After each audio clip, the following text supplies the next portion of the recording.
Is the Garmin Approach R50 really worth the price for a weekend golfer?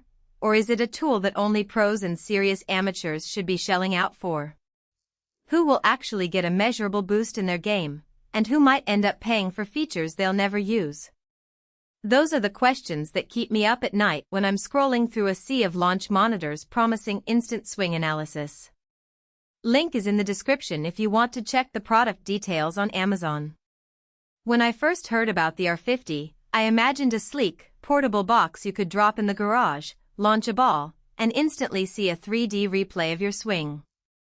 That's the promise, but the real test is how it fits into the everyday rhythm of a golfer who has a job, a family, and only a few hours a week to practice.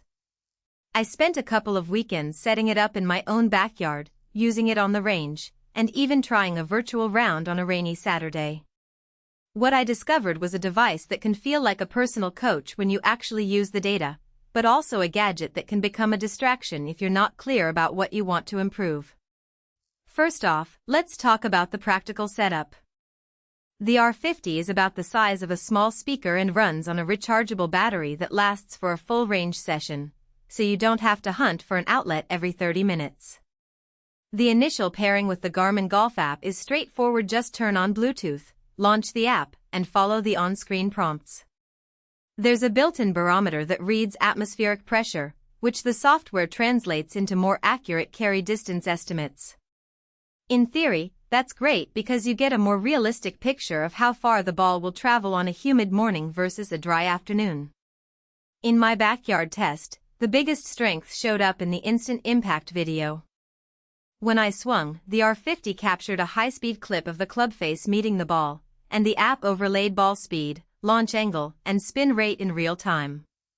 Watching that on a phone screen gave me a visual cue I'd never had from a simple launch monitor that only spits out numbers. For a golfer who struggles to feel the difference between a soft and hard impact, that visual feedback can be a game changer. One of the training modes even lets you set a target ball speed, and the app will beep when you're within a few miles per hour of that goal. I used it to dial in my driver swing before a tournament, and the consistent visual cue helped me trust that I was hitting the numbers I wanted. Now, that's the upside. The R50 also offers a library of more than 40 world-class courses you can play virtually. You can invite up to 4 friends to a round, and the simulator will use your measured launch data to calculate ball flight on the virtual course. I tried a quick 9-hole match with a buddy who lives across the country. We each used the same real-world swing data, and the simulator rendered a surprisingly realistic round. The putting simulation is decent, though it's limited to a flat surface and relies on the same launch data, so it isn't a substitute for a dedicated putting mat. Still, for a rainy day when you can't get to the range, it offers a way to stay sharp on decision-making and course management. So, who should actually consider buying this? If you're a mid-handicap golfer, say, 10 to 20, and you have at least a couple of hours each week to dedicate to practice, the R50 can give you concrete data without the need for a full-size launch monitor that costs several $1,000s. The ability to see impact videos, track spin, and run through training drills means you can focus on one swing flaw at a time and watch the numbers improve. It also shines for families that want to turn a backyard practice session into a mini tournament. The multiplayer mode adds a social element that keeps kids and less serious players engaged. On the flip side, if you're a beginner who still spends most of your time learning basic grip and stance, the R50 may feel overwhelming. The app throws a lot of numbers at you: ball speed, launch angle, spin axis, carry distance, and even atmospheric pressure. Without a coach to interpret those metrics, you could end up chasing the wrong data point and get frustrated.